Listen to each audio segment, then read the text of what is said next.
Welcome to the Rethink Leadership podcast with me, Jeremy Blaine. I interview leaders, experts and business professionals from around the world who are bringing leadership principles and know-how into the digitally driven 21st century workplace, with focus firmly on the how-to rather than the what.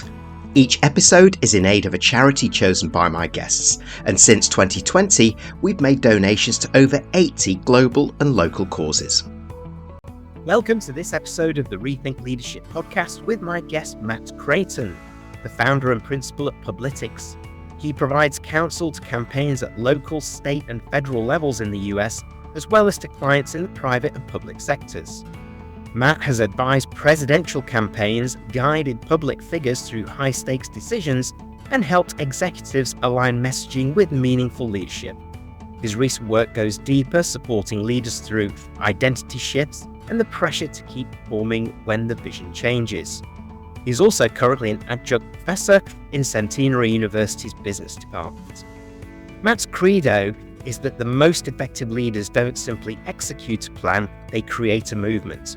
We discuss decision-making at the top of government and what can be learned in business for leaders to excel. We dive into the must-dos, must-haves, and the acknowledgement of how leaders show up in the spotlight day in, day out. This episode is in aid of Médecins Sans Frontières, Doctors Without Borders, to which we've donated as a thank you to Matt for joining us. Matt, thanks very much for joining me. Please introduce yourself, your expertise, and your business, Publitics. Thank you for having me. So I'm the founder and principal of Publitics and a new venture, M2 Aspire, which I can talk about a little bit too as well. So going back almost 14 years to the day, I founded Publitics right out of grad school with this dream to become a political consultant. After some twists and turns early in my career with a couple of different jobs and aspirations, I landed on this in a somewhat unlikely way. And so I filed the paperwork, started the company, and have been doing this for 14 years. So we initially had worked with exclusively political candidates for political office. So local level on up to Congress and some other offices in the United States. Since then, we had begun working with clients in the public-private sector on communications problems, strategic communications, brand positioning, public affairs, policy advocacy, a lot of crisis communications work. And as a part of that work, we've had the opportunity to work with leaders in all sorts of different sectors, whether that's, again, the private sector, so executives trying to figure out how to talk about certain issues or talk about their brand or their own personal brand, all the way to folks who have held elective office in the United States, who again are both trying to communicate their policy agenda, but then also get reelected or elected for the first time. So that's what I've been doing for the last 14 years, running that firm, and then just launched. I guess it's sort of a companion, but or similar work, and I can get into it a little bit later. But M2 Aspire with my partner. Molly McGarrick, who also works with me at Publitics, is leadership sort of development consultancy, where we focus on a lot of the issues that was. So typically, I'll just give you a little bit of background. Typically at Publitics, right, we're brought in to solve a communications issue.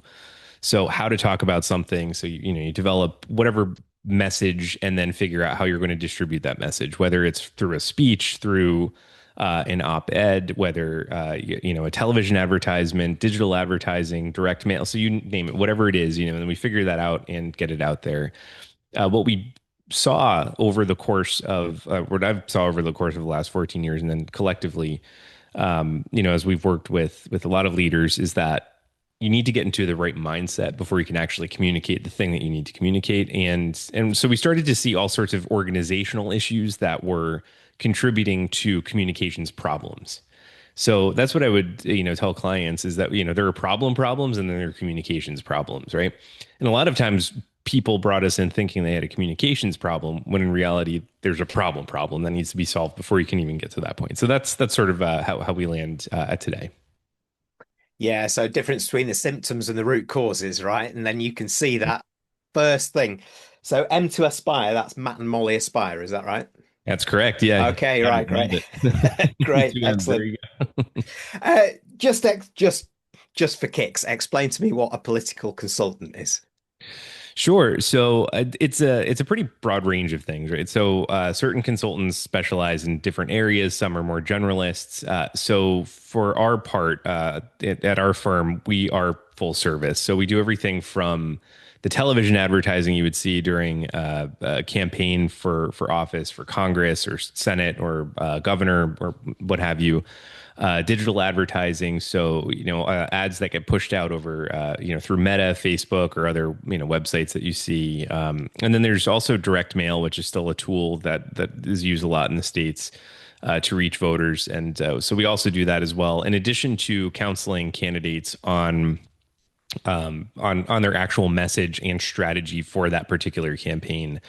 So figuring out how to talk about things. So to that end, we do a lot of market research, so polling, focus groups, message testing. So we help craft the entire strategy and blueprint for a campaign and then help execute on that. There are consultants who specialize in each of those areas as well. So you have consultants who handle just direct mail or just television or just do debate prep, for example. But it's a pretty broad definition. So I think political consultant really is anyone who works in the sort of political campaign space that fills one of those roles that you would need primarily from a communications or operations or field, and by field I mean like door knocking and other sorts of those types of activities. So that's sort of what a political consultant does in a nutshell. I know this is a little bit off topic for this, but it is related in some ways. So you're in an era now where political communication comes in all shapes and sizes, and all truths and untruths, I guess, around the world. How has that shaped your role as sort of a communication expert, working with these political leaders in almost changing their mindset to either be more or less assertive or aggressive, let's say, or counter some of the more challenging communications in a way that they've perhaps not done before?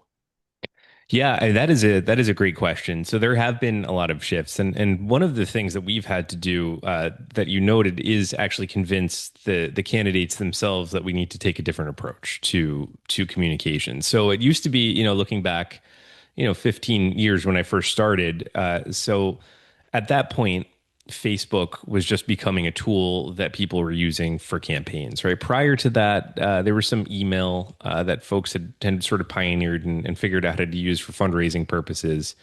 And then Twitter was starting to become a thing a couple of years later. So when I first started, it wasn't like that, right? So typically what you would do is you would do your television advertising, you do your direct mail, and that would be the bulk of your campaign. And it was pretty cut and dry. And as we've moved beyond that, I mean, and this started way before when I started Publitics, but beyond that, now all of a sudden attention is fragmented in a million different places. So as a candidate, like we've had to figure out, well, how do you capture attention first, but not do it in a way that's inauthentic or unconstructive, which again, I'm sure as a lot of people are watching our sort of political dramas unfold in this country and all over the globe in certain places, that you see these sort of unconstructive grabs for attention that are kind of harmful to the overall body politic, but so how we've shifted essentially in thinking that is really positioning the candidate as the main messenger, and it's sort of medium agnostic, right? It doesn't matter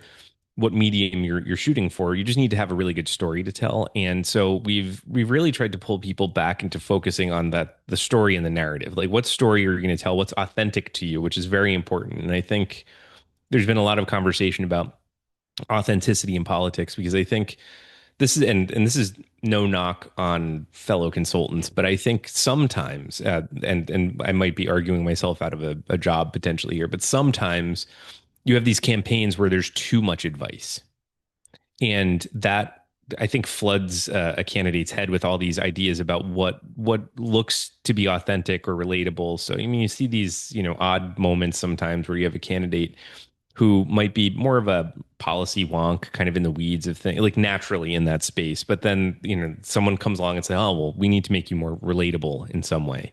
So we're gonna have you go grab a beer and like, we're gonna show your dog and on camera, and you're gonna talk about how you unwind with this, beer at the end of the night. It's like, well, and so then you end up with a very stilted kind of performance. Like, I'm opening this beer and I'm having this delicious drink with my very cute and relatable dog. And it's like this whole weird thing. So I think, trying to figure out what that authentic, unique story to that candidate is going to look like or sound like has been much more of a focus than trying to figure out exactly what mediums. Because if you don't have that, then you're not going to get to a place where people are going to pay attention to you and find your message compelling.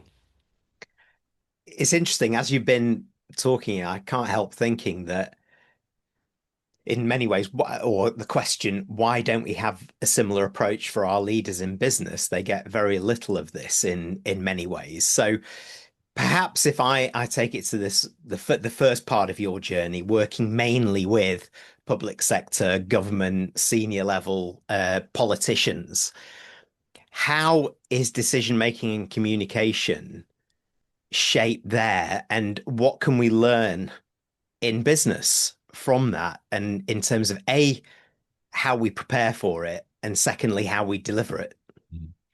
Yeah, so there are a lot of translatable skills, and I think the way that I've thought about campaigns over the years, and this is I think why we've been brought into other situations in the private sector that are what you would consider high stakes, kind of very sensitive situations, crisis communications, is that a campaign essentially is a business. You take all this stuff you need for a business. You have a team, you have a budget, you have a goal, right, and objectives, something essentially that you need to sell, which is the candidate and the candidate's ideas.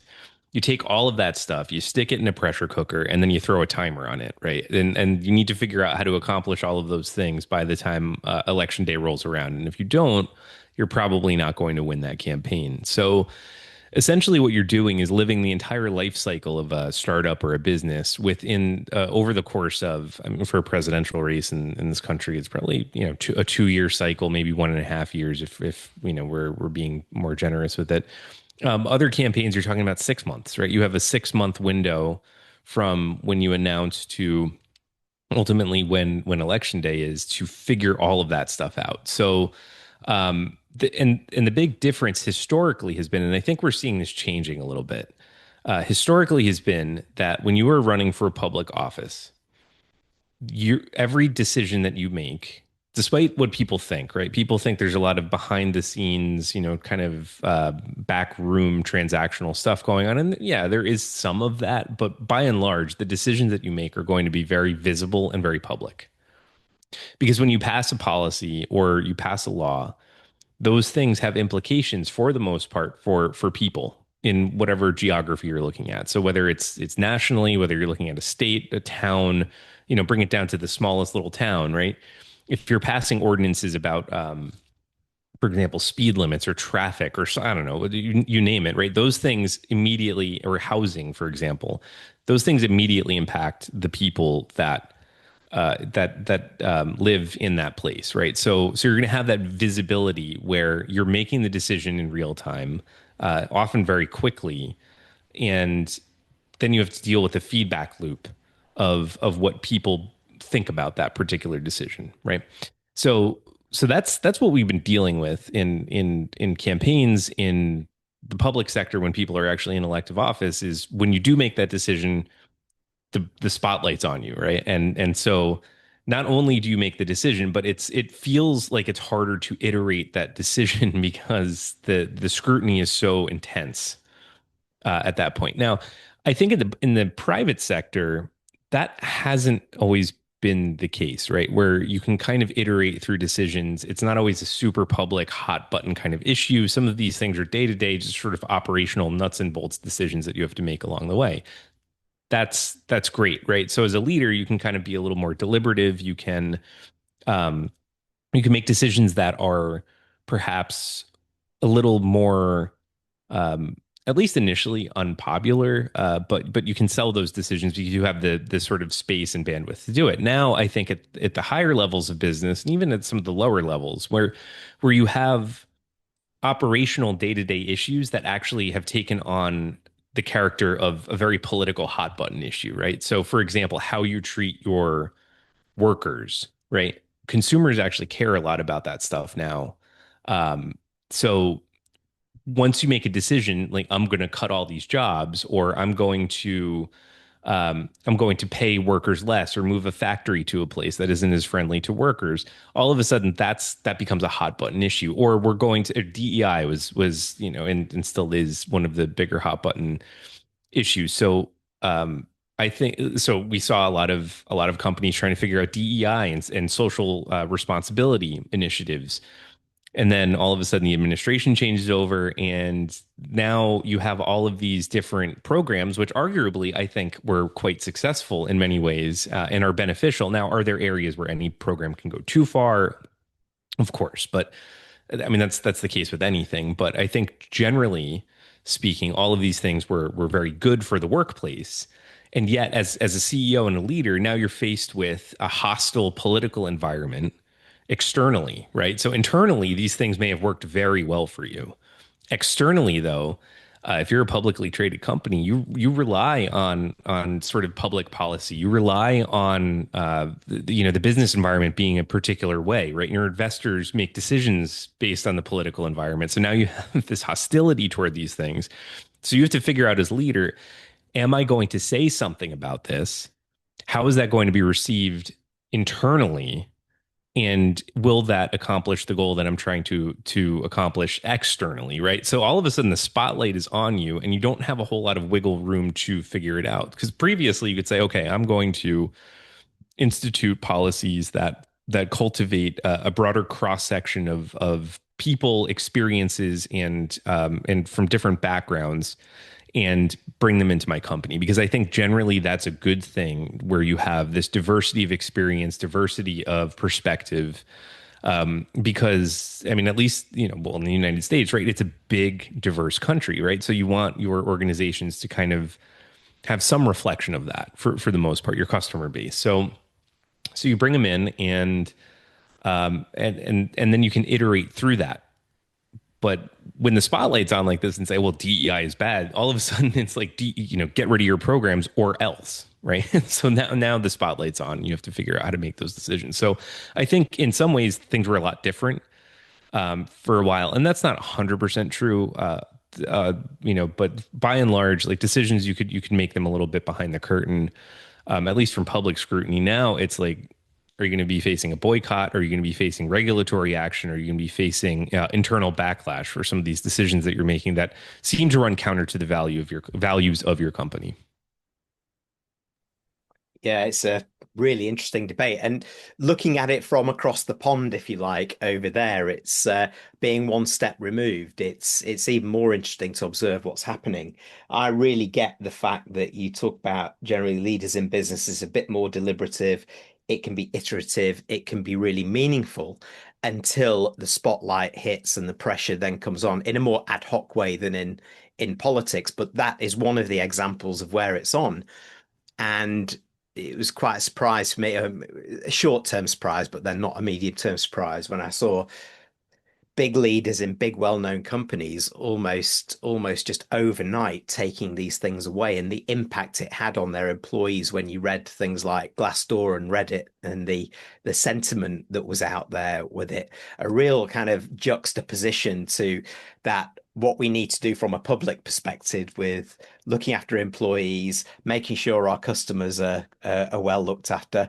It's a bit of a minefield at the moment, really, for many of them, I'm absolutely sure. And they maybe don't know which way to turn. What's your experience? Yeah, I mean, that's a really important point, is that I think now, because the spotlight is on, you have to make these pretty momentous decisions, high stakes decisions that appear to be dealing with a short-term issue, which is this sort of political hostility towards some of these programs. So you're just trying to get out of the jam that you're in today. And then you look at Glassdoor, you look at some of these other job review sites, you take a look at measures of culture and job satisfaction. And all of a sudden you start to see that people are quite nervous that you did a huge 180 on on your stated values as a company, right? So that makes things feel pretty unsafe, I think, generally. And psychological safety, as you know, is incredibly important in an organization for it to function well. And all of a sudden, when you have a leader ripping the rug out, so you spend years and years and years saying, this matters to us, right? This particular thing matters to us. This is who we are as a company. And then one day, suddenly, you're faced with a little bit of an issue externally, and you switch up your tune on some of these things. All of a sudden, your employees are going to feel quite. They're going to be very uncomfortable. They're going to be suspicious. You're actually, I think, eroding trust fundamentally. And if you don't have trust as a leader, I think you're in a lot of trouble. So I mean, we've seen that. I mean, even some of the law firms, right, in the United States that were targeted with executive orders, which this stuff, I mean, even saying it out loud, it just feels kind of crazy. But some of them essentially capitulated, and you saw that their workforce, like some of these firms lost business clients, some of these firms lost significant numbers of their workforce. So they, up and left to other firms that didn't capitulate. And, it's a really hard thing. Again, when you spend years and years and years drilling values, saying like, this is who we are. And then all of a sudden you're not, or at least you're saying you're not externally. So that's an incredibly difficult position to be in. I would say that the it's sort of like you're looking at a mountain range, right? You're standing in front of a mountain, but like all you can see is that little hill in front of you, and you're like, oh, I can just run over this hill and forget about the mountain behind it, right? Because so you end up creating this huge problem down the line where it takes a long time to repair that trust with your workforce. So I think we're in an era where I think leaders feel that real tension with and discomfort with being public figures themselves, right? So and in some ways it's not just about the organization and investor and shareholder value and all of those things. I think it's also partially, when you talk to some folks, it's like all of a sudden when you're in the spotlight, you're also the brand, right? So then you're worried about and whether it's conscious or subconscious, right? You're worried about what the perception of you as that leader is. So then it's like all sorts of stuff wrapped up into this sort of toxic stew that you're trying to navigate. And it's incredibly difficult. And I think in some cases, the easiest thing the easiest path forward, I think people look at is, well, maybe we just abandon our values and try to slap a Band-Aid on this thing and move forward. So, I mean, that's, I think what we're seeing is this issue. And then you have these sort of huge internal issues. And I would argue with that, you can't sacrifice that, right? That's not worth it. And I think there's a way to talk about things that is thoughtful. But you have to be prepared to be uncomfortable and to take some heat as a leader. And that's a huge thing that you see in campaigns, right? In the really successful candidates, I think when we're bringing it back to public office, and that can translate to the private sector, is that you're going to be under attack at some point, right? The whole point of a campaign is you're trying to make the case about why you're better than the other person in that campaign. And sometimes that includes someone throwing some mud at you. Sometimes those things are true. Sometimes they're not. Sometimes they're shades of truth.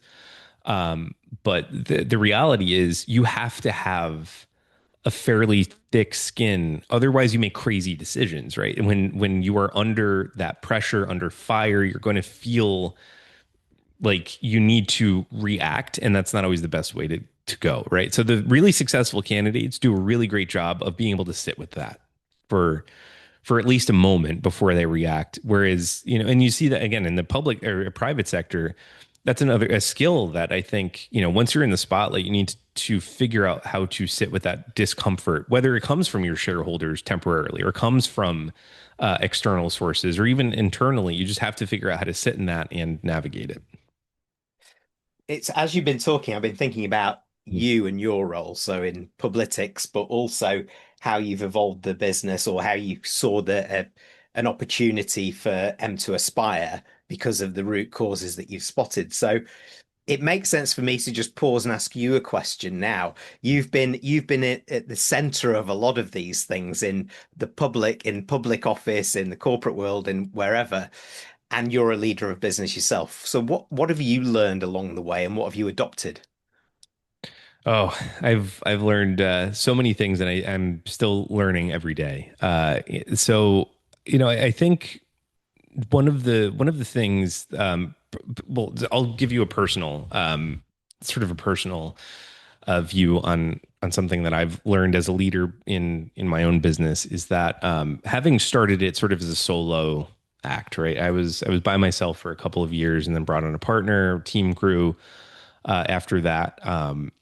You get used to doing everything yourself, right? So you have your entire business exists entirely between your 2 ears, right? Like it's just in your head, and you need to figure out a way to get that out on paper. That's something that I think, I wish I had realized sooner, but have come by that lesson, I guess, honestly, over the years that, you really need to make sure that your team understands the shared goal, and shared values that you have, and then how you get to that place, like the expectations for it, and not doing the whole I'll just do it myself thing, right? Because so as a leader, I think that's a huge thing is really putting trust in your team. And so that's been invaluable. And again, as someone, and I think a lot of people who've started businesses probably, you hear this a lot, right? I started a business in my garage. It was myself and a buddy of mine, and we were doing whatever, and then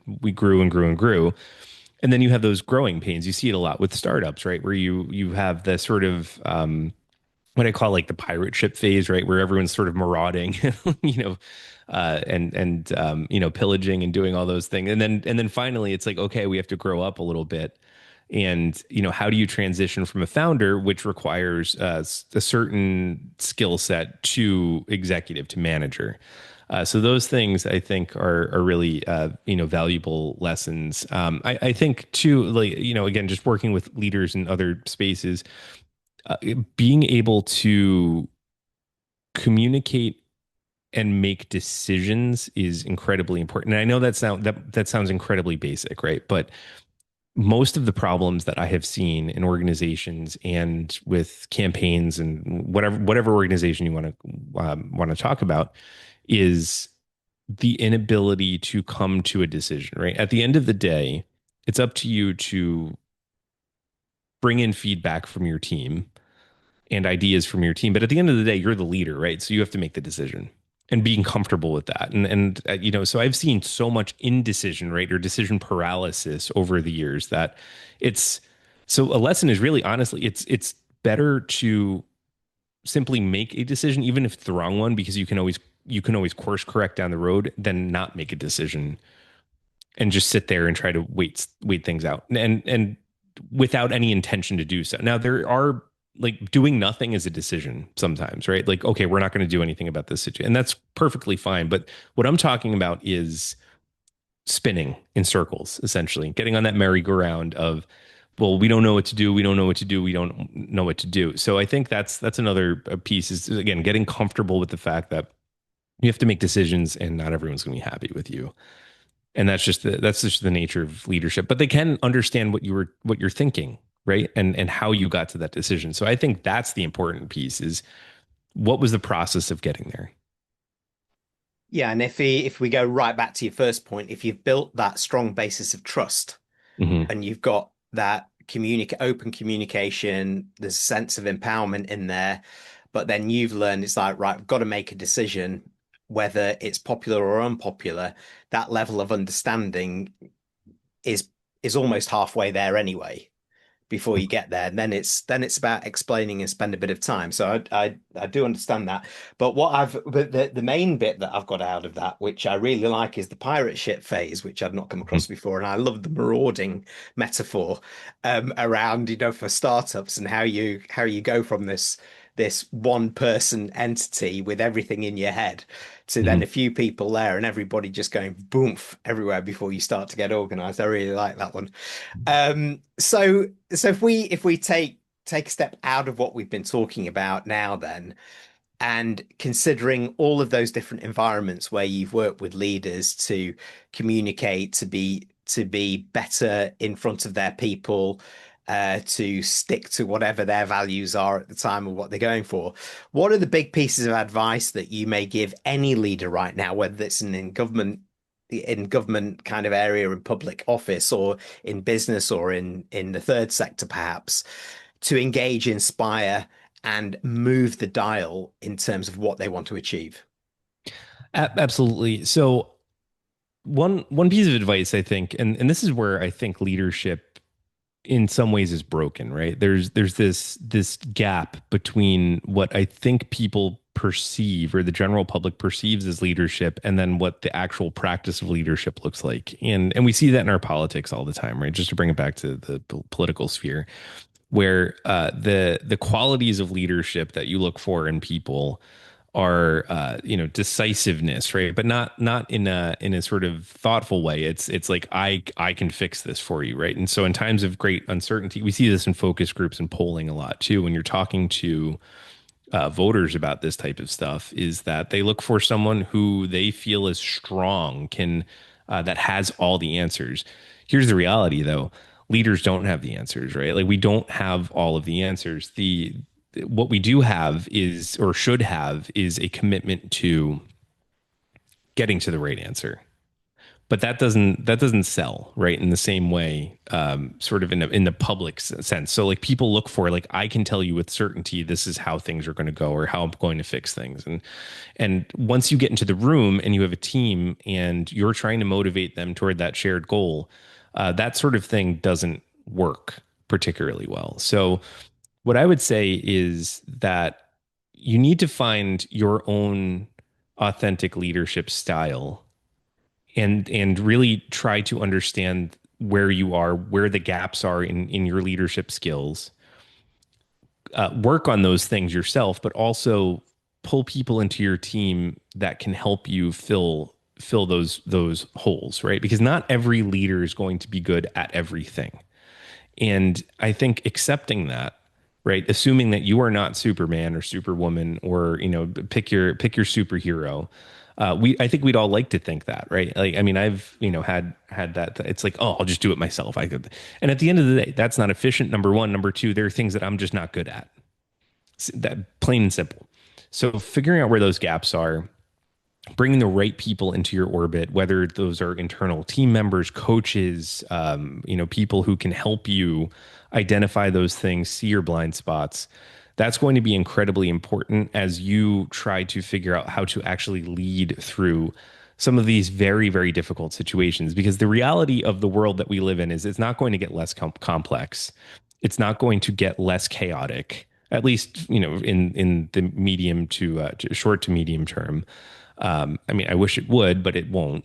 So being able to lead and figure out how to navigate those uncertain situations requires you to have a really deep understanding of who you are as a leader, and not trying to be someone that you're not, right? We see it all the time. So don't go in there, into the room and pretend to be someone that you're not, because everyone in that room, and going back to trust, they can sniff it out in a second, and you're not going to inspire anybody that way. So I think it's just figuring out who you are at your core. That takes a lot of reflection. That takes a lot of, again, seeking out outside counsel on these things and saying, like, look, I'm struggling with, these specific areas, or my team is having a hard time here. Like, what do we do with that? And really leaning into understanding it and filling in those gaps. And again, it doesn't have to be you filling those gaps. It could be other great people on your team. And again, one of the biggest things a leader can do, one of the best things a leader can do, is cultivate other leaders in their team, right? And if you've done that, I mean, I would always say too, like, I am always incredibly happy when I am not the one who has the best idea for how to solve a particular problem. Like when someone else on a team, either with a client organization that we're working with or internally, if someone's got a great idea and they know and they have a good sense of how we're going to approach a problem, that excites me more than having an idea myself, because I'm like, that now we have essentially empowered people in the room to lead themselves, and that is incredibly powerful. So I would say, again, authenticity, try to figure out like who you are as a leader, fill in your gaps, be mindful of your blind spots, and then don't try to, definitely don't try to be someone that you're not.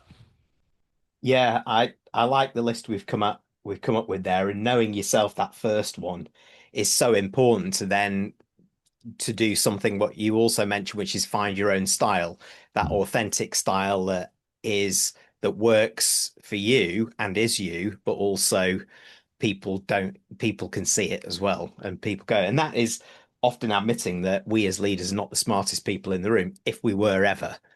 And the fact that, as you said, other people have great ideas.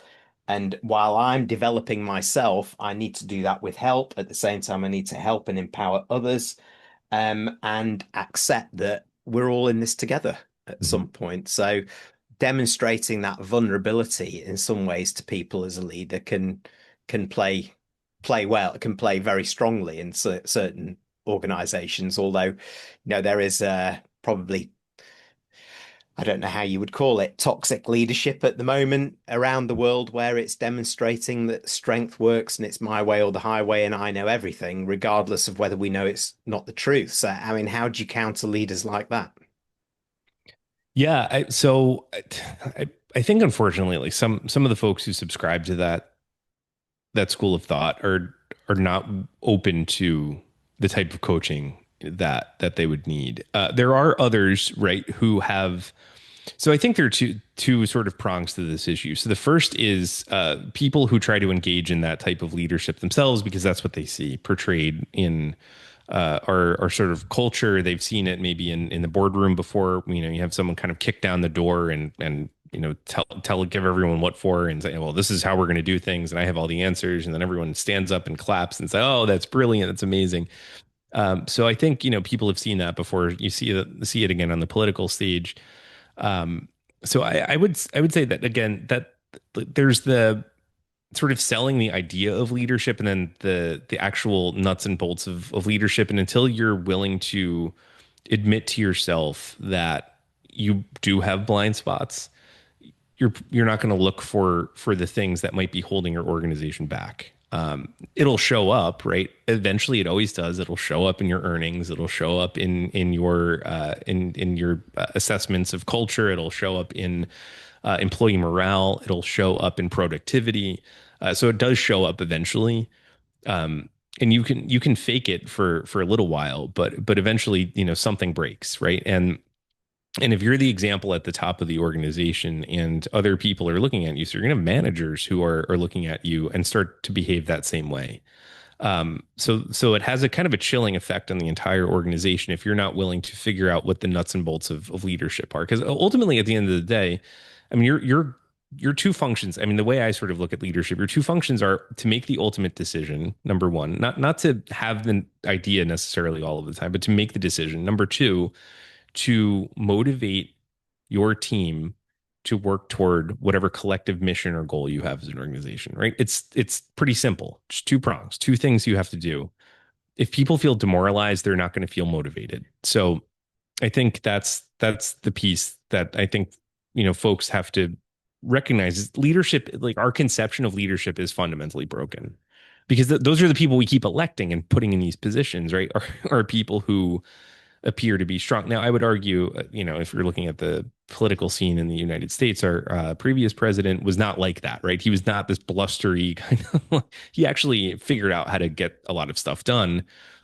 That's a different kind of leadership. I think it's more of a model that we need to be looking at. But the problem is, like, from the external perspective, it doesn't make any sense. The second prong to this problem, though, too, is I think a lot of people who would be very capable leaders in the day-to-day nuts and bolts of actually leading an organization, doing those two things, making decisions, and then also motivating a team to achieve the collective goal or mission that they have, they don't step up because they don't see themselves in the leaders that exist or that are presented to them. And that's a huge problem because there's all this, Molly, my partner, says this all the time, buried treasure everywhere.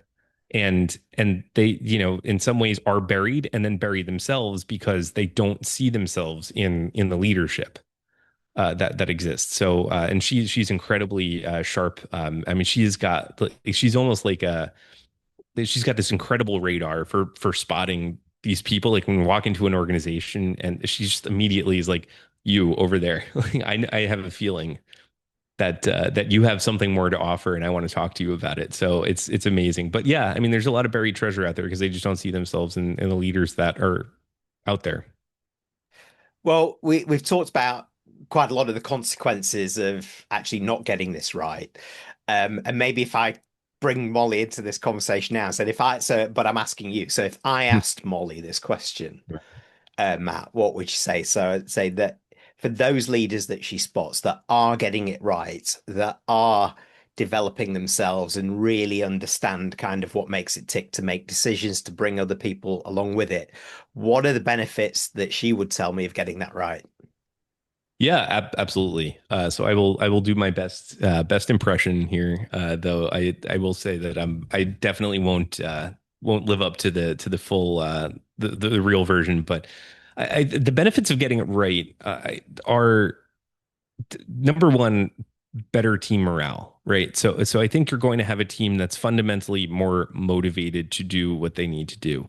I'll give you an example of this, right? So I have family and friends who are teachers, right? And during the pandemic, we saw all sorts of different sort of leadership issues from school administrators in different areas. And I won't name names, but someone close to me shared an email from their school administrator while they were trying to figure out how to reopen schools.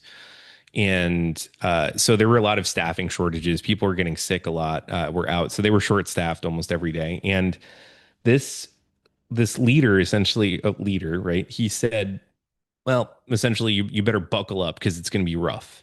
As opposed to saying something like, I'm going to be with you. Like, I'm going to be roaming the halls. I'm going to be in the classrooms. I'm going to be in there. And I'm going to bring all of our administrators. We're going to put them in schools. We're going to do our best. I know this is really hard. We really appreciate what you do. Thank you so much for all of the work. Not a single thank you in there, right? So I think making people feel appreciated, valued, and heard is an incredibly important thing. And when people feel appreciated, valued, and heard, they're more likely to offer their good ideas to you. They're more likely to tell you, hey, I saw something in this process that we've been using for years to do, whatever thing that we need to do.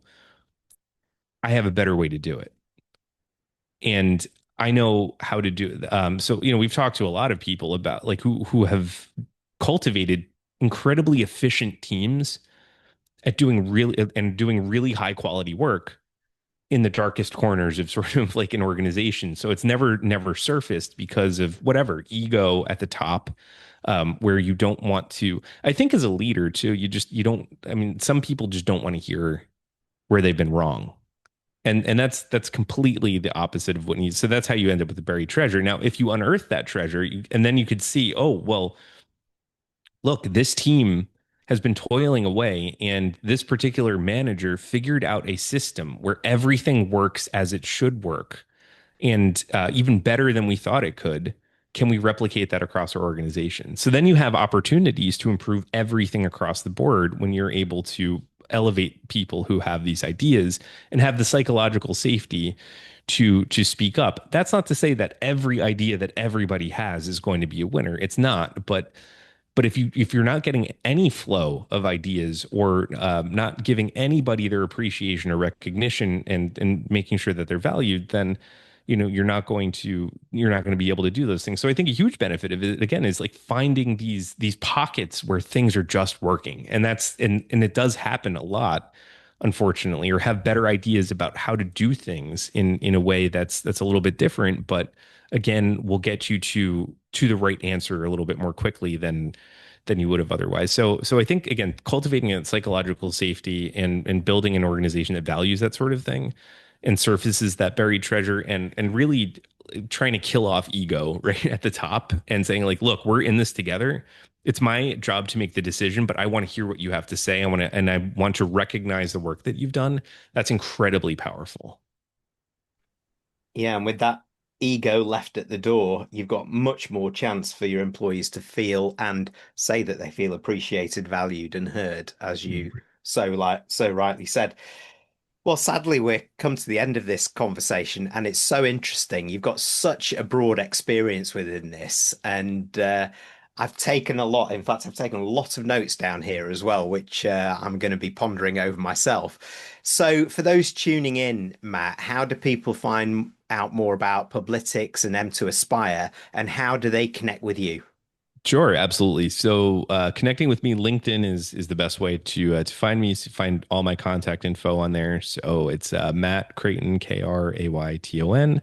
And then m2aspire.com. So that's M and then the numeral 2 aspire.com and publitics.com, where you can learn more about our work in both of those areas. So the communications and leadership development. Fantastic. So, Matt Krayton, thanks very much for joining me. Thank you for having me. Really enjoyed our conversation. Thanks for tuning in to the Rethink Leadership podcast with me, Jeremy Blaine. Please like, comment, and support us on your favourite platform, and subscribe to our YouTube channel where you can watch as well as listen to each episode.